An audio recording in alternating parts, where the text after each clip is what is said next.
Hey everyone, Once Bitten here. So as you may or may not know, the Ninth Age has its 2-year anniversary coming up soon, and because of that, Blonde Beer reached out to a lot of members of the community and asked them to speak a little bit about the Ninth Age, celebrating it or just talking about it or whatever. And yeah, I wanted to do that.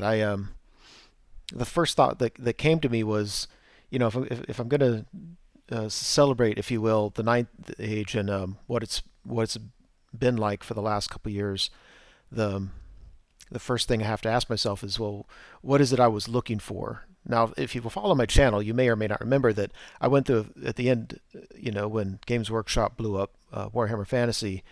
I went through a phase where I was saying, okay, well, am I going to play Age of Sigmar? Or am I going to play Kings of War? Am I going to play Warhammer Fantasy? And in my mind, those were really the three options. Malifaux is a great game, but it's in my mind, it's not nearly the same game this is. It's just a different game, and I wasn't interested in that.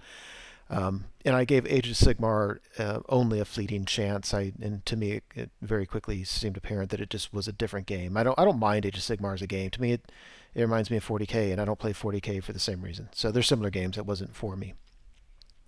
So what I was looking for was something that would allow me to keep playing the kind of game that I like to play. I mean, I really love the fantasy setting. I'm a huge Tolkien fan. I mean, Game of Thrones, anything like that. I just really like it.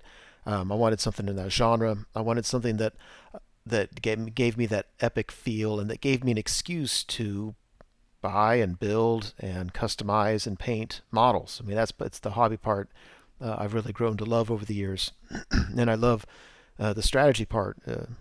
I really like.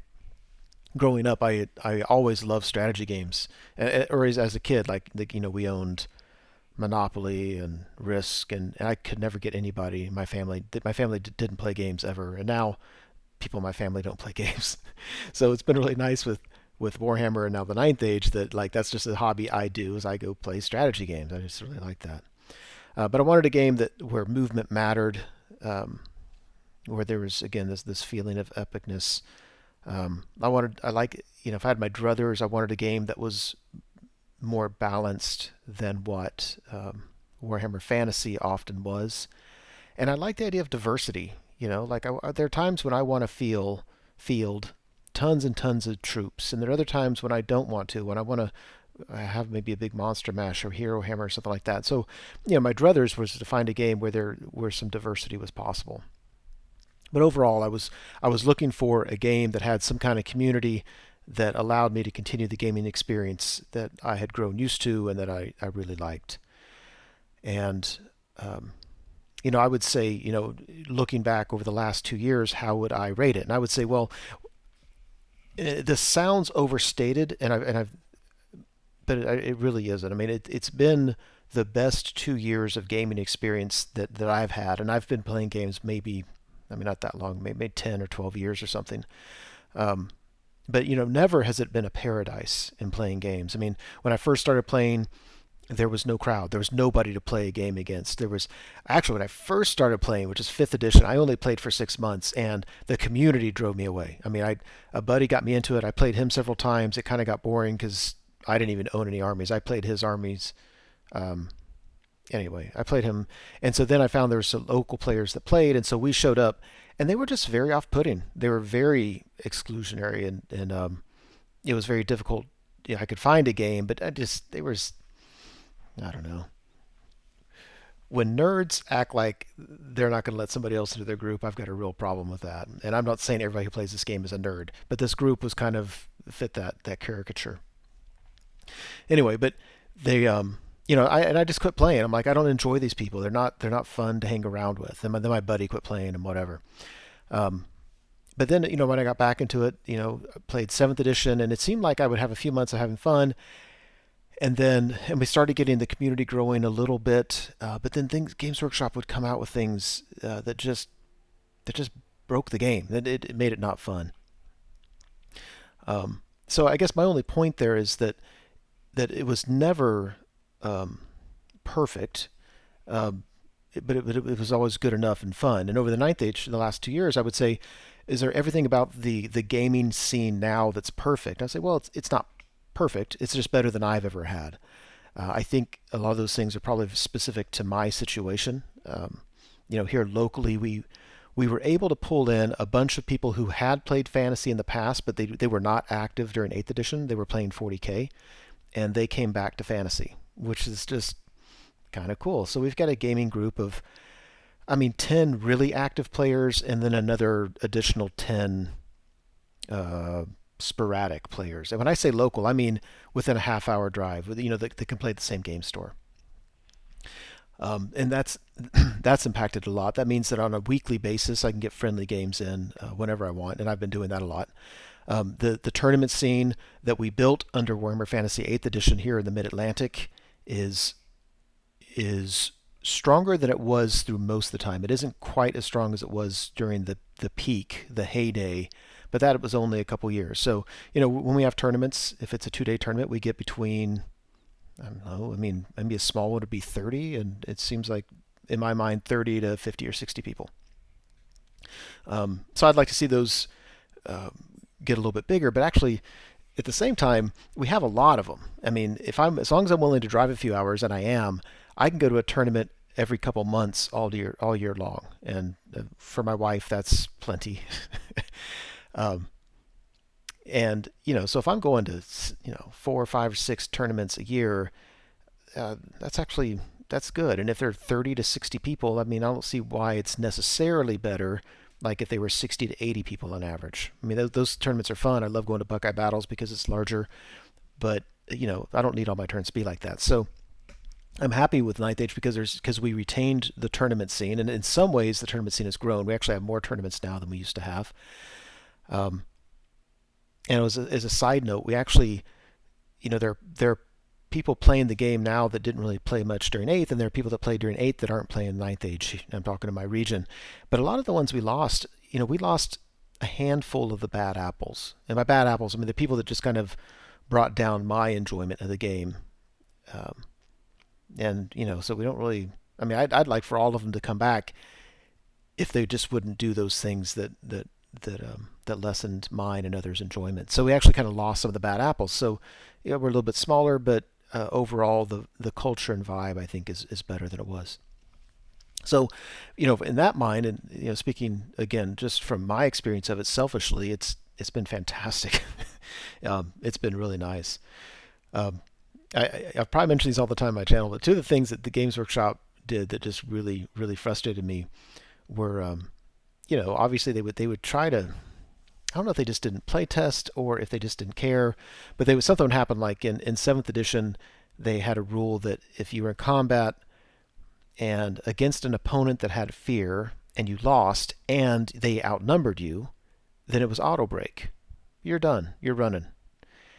And I just hated that. I hated that more than you would believe, because I would fly Pegasus Knights, and if they kind of rubber lanced and lost by 1, they automatically had to run, or my opponent would field the biggest unit of Black Knights possible with 1 or 2 vampires in there, and with very very few exceptions would outnumber any, especially after combat, any unit I had on the table, and just overrun everything. So things like that, it seems to me that if something like that happened with the Ninth Age, within a month or 3, I think the rules team would step in and make an addendum and say, okay, wait, this nobody wants this, let's fix it. And so it's kind of a living game, more than Games Workshop had by far, and that I really like. I remember when the 7th edition Demons book came out. Now back in 7th edition, the magic phase worked differently. You got number of power dice based on your magic level and the number of wizards. So you might have 3 wizards, and if they were level 4, then you might have a 12 power dice magic phase. And then there are other ways to get dice. Well, if you built a certain kind of list, your demon army could have 24 power dice, and you might only have 3. And they just went. The demon book was ridiculous anyway, but they would just, there you go. I'm going to win through the magic phase. And the designs they did, stuff like that, because they were trying to promote a certain book or something, just used to really frustrate me. And now, the thinking behind decisions is fundamentally different. Nobody in the Ninth Age is thinking about we want to promote a certain army, or we want to sell models. And it's funny when I hear people on the forums. I mean, there's always gripers everywhere. Haters gonna hate. And there's always somebody saying like, "Oh, my army, they just don't like my army," and it's like, go to all the forums. You're gonna find somebody saying they just really don't like my army. It cracks me up. But um, I think you can see through those complaints. Those are pretty thin complaints. You can see through them. I mean, the thinking behind the decisions is we want as balanced a game as possible, and although that's impossible to perfect, we can certainly be a lot closer than we've ever had in the past. So it's been 2 fantastic years for me. Ironically, my channel is less active than ever. Um, but just that's not because I'm less active. I'm actually more active in the hobby and gaming. Um, I get I think I'm just kind of tired of doing the same old thing. I mean, I like the style battle report I do, but I've done 550 of them, I think, and I just get tired of it sometimes. And I tend to do better at tournaments when my opponents don't know all my tactics and stuff. Um, but it's funny because I'm painting more than I've ever painted. I'm playing more with one exception. When I got a new job and I lived without the family for a year, um, with that one exception, I'm playing more than I've ever played in the past. Um, One thing I'd want to talk briefly about though is, you know, from the beginning, people have complained about, the ninth age will never, and you hear this less and less, by the way, especially where I'm at. But people say, the ninth age will never work because there's no company supporting it. How can it work? And I would like to think that if somebody, at least in the Mid-Atlantic, um, was here, I think you would look around and say, well, that's patently not true because it is working. It has worked. I think the toughest period for it should have been when they first started, and it was fine. And now it's better than ever. And there's still no one company that's that puts out the rules. Um, it's been nice to not hear that as much lately. Now here in the U.S., the Mid-Atlantic, the scene is thriving. The Midwest, the scene is doing well. I can't speak to it. I don't know. Maybe if it's as well as it used to be or not. I don't know, but it's doing fine. The Northeast, I've heard the scene is picking up, but then there are other parts of the country where it still hasn't caught on quite as much yet. And so if you're going to look for why it might work and why it wouldn't work, then I would say look at those parts of the country and ask yourself what's different, because in no part of the country is there a company that writes the rules. It's that isn't the factor. Um, in my mind, whether the ninth age continues to grow and whether it's successful in the long term has nothing to do with whether there's a company sponsoring it. It's just irrelevant. We have fantastic companies out there. I've become such. It's been nice to learn of these companies that I had never heard of before. Rotten Factory, Hidden Dreams, TMS. I mean, there are companies out there making fantastic stuff, and now I'm looking at those companies instead of just looking at Games Workshop. I still look at Games Workshop. I think they're a great model company, um, but we don't need one company writing the rules. We need companies making cool stuff that we can buy. And what Games Workshop never understood is we want to give our money away. Like, give me a reason to buy this stupid toy so I can paint it. This is my hobby. Please give me a reason to engage in the hobby. And by the way, the ninth age is doing that just because it makes me I get so excited. I keep on starting new armies. Anyway, but whether this long-term success has nothing to do with whether there's a company supporting it. I would go so far as to say it isn't going to depend on whether the ninth age is the absolute best game out there. For one, because there is no such thing, right? It's kind of subjective. But it's kind of like, I don't know if all you youngsters probably don't remember this, but back in the day, when computers were first becoming a thing, there were several different operating systems out there, and Microsoft DOS, they didn't have Windows back then, so DOS was one of them, and it was the worst. Period. Um, all their competitors were better than they were. But Bill Gates was kind of shrewd, and he got the contract to put DOS as the operating system on all of IBM's computers, and IBM was the biggest manufacturer at the time. And it just kind of he was really smart about buying companies up so that if they were going to be a good competitor against his product, he would buy them up and then just let it die. Um, so, Microsoft becoming the dominant operating system had nothing to do with it being the best product. It wasn't the best product. It was arguably one of the worst products. There are other factors besides that. So, although Ninth Age I think needs to be a good game, whether it's long-term success isn't about it being perfect. And that's one message that I hope the rules team and all the other staff members realize is that you want to do a good job. We all want a good product, but you don't. There's no such thing as perfection. You don't have to strive for it for this to work. Whether it works or not is completely up to the community. Um, it worked. It is working here in the Mid Atlantic because the community here, the local pockets of players, the ones in Raleigh, the ones up near DC, the ones where there are pockets of players, just kept playing the game, and they're having fun and they're excited about it, and people that they know who maybe they used to play in the past or they played a similar game, some of them have joined in. That's how it's going to grow and be successful. It has nothing to do with the company. It has nothing to do with whether or not the Ninth Age rules team gets it exactly right. It's literally the players make it work, and yeah. So as long as there's enough players making it work, then that's the extent to which it will be successful. Uh, the one cancer to this and any other game, but I think it becomes more common with this because Games Workshop never really reached out and asked players what they wanted. In Ninth Age, because we're a community driven game, there are players creating the game for players. Many people misinterpret that to mean that it's a game that the most vocal members of the community on the forums should have whatever they say. And it can become a cancer in my mind because, and it's the only thing I worry about. I don't lose too much sleep over it, but the one thing I worry about is, I study stuff like this, like how do trends among people happen? How do social trends happen in really good ways and in really bad negative ways?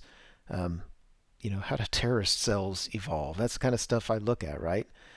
Um, a lot of times it's just because you get somebody that that speaks to a particular concern and makes a compelling case, regardless of whether he or she is right or if anything such as right exists in what they're talking about. Sometimes just by complaining about stuff, you create a concern, and then other people are browsing the forum and they read that and they're like, oh, yeah, there's a thing now. There's this big concern. It's like, no, it's not a big concern. It's one loudmouth insisting that what he wants is the way it should be. Um, so my take on that, I don't know again, if you follow the channel, I'm semi-quoting myself. The first time I was talking to the Ninth Age, I actually spoke to the Ninth Age. This is before I was really involved with it.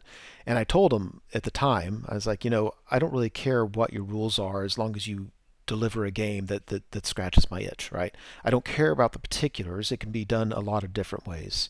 And then I gave them some advice or whatever. Gave them my 2 cents.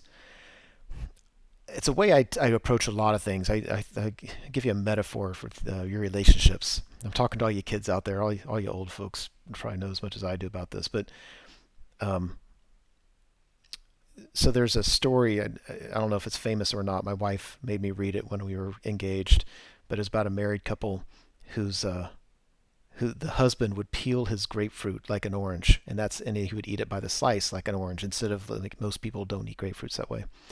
And it just drove the wife crazy that her husband did that, and it kind of bothered her for a long time. And finally, she's just like, "Honey, this is dumb. You do not eat a grapefruit the right way. What you're supposed to do is, cut it in half and then sprinkle sugar on it and do whatever the hell you do." And and he was like, "Oh, okay, I didn't realize that. All right." And she said, in this relationship, we need to be open and honest with each other. So what are things that I do that you don't like? And he responded, I don't know. Um, and the way with it, my wife and I interpreted that is the wife's just being ridiculous, insisting that the way that she would eat a grapefruit is the way everybody should eat a grapefruit. And I find that it works for me to not worry about insignificant details in my marriage, at work, at anything I do. Um, when things are important, you stand your ground. Um, but if you insist on having your way on every little thing in life, including how your spouse eats a grapefruit, you're just you're just creating a bad world. You're just making it worse. Thanks for being here. I think it's a lot easier just to go with the flow with most things. So when the Ninth Age comes out with a certain kind of rule, or they design a book a certain way, and it's not how you envisioned it, that's okay, man. Just roll with it. They couldn't read your mind. If they could read your mind, they couldn't read everybody's mind and make everybody happy. It will never happen. Quit acting like the grapefruit is something a lot more important than what it really is. Um, so when I hear people say like, I can no longer play my army this one particular way because there was a 3-year period when I could play that way. I never could before, but then I could, and now I can't. So therefore, I'm not going to play the game. I'm like, man, you're just striving for unhappiness. It's a crappy way to go through life. And I think that's a cancer. And I don't think it's a cancer that's going to kill the Ninth Age, but I think that's the kind of thing that all of us, when we participate in the forums, need to discourage people from doing. Is don't insist that your ideas need to be followed. Just roll with it. It's not exactly what you wanted. Is it still good? If it can still be good, then just roll with it. It'd be better to play that game that doesn't match your ideal world, and just be happy with it. So I think that's just part of the way it's designed. The way that, because we say we're a community-driven game, people think therefore their ideas should be heard, even if they'll have a vote. You know, the majority of people in this vote said something, therefore we should do it. Not really, man. Just chill out. It doesn't matter. Come right through The Big Lebowski. I'm going to swear in a second, so if you can't have swearing. But The Big Lebowski is just an awesome, dumb movie. But I love that. I love that part where he's talking with John Goodman, and John Goodman's like, he was all mad because that like another bowler stepped on the line, and he freaked out, and pulled a gun on him, right? Because the guy cheated, when he didn't mean to or anything, and the main character is like, I'm not saying you're not right. You're just being an asshole. And I'm like, yeah. I think that's so much. Like, you have this idea about the game. You think it could have been done better this way. Maybe you're right. But you're definitely being an asshole. And it just doesn't matter. So, yeah. The Ninth Age, my experience with it, especially being behind the scenes with the Beast Herds book, and then to the extent that I am involved in the advisory board, which is less and less as time goes on, um, it's kind of changed how I think about things, about the impossibility of making everybody happy. I think we all know it, but it's kind of made it very real for me. Um, but the game is by far better than anything I had ever played, and the community here in the Mid Atlantic is not quite the largest community that I've ever played, but probably the second largest, if that I've ever had the experience of playing with, but the most collegial and the most fun. And I think there's a lot of camaraderie, and I wonder if it's because we all stuck around with this game system when Warhammer Fantasy was killed. So yeah, happy 2-year anniversary to the Ninth Age. I've always thought that the hardest part in their survival was going to be the first year or two. Could they get through that? And they did, and things are going strong. So I'm happy about that, and I appreciate all the work that everybody puts into it. Anyway, that's it. Hope you enjoyed it. Everyone, Once Bitten here. Thank you so much for watching the video. I truly hope you enjoyed it. As you know, YouTube has a variety of functions you can use to interact with videos such as this. You can like or comment on the video, you can favorite it, you can share it, and of course you can subscribe to the channel. And I encourage you to do any or all of those things as a way of interacting between viewer and producer. As always, I appreciate your patronage on the channel and wish you all the best.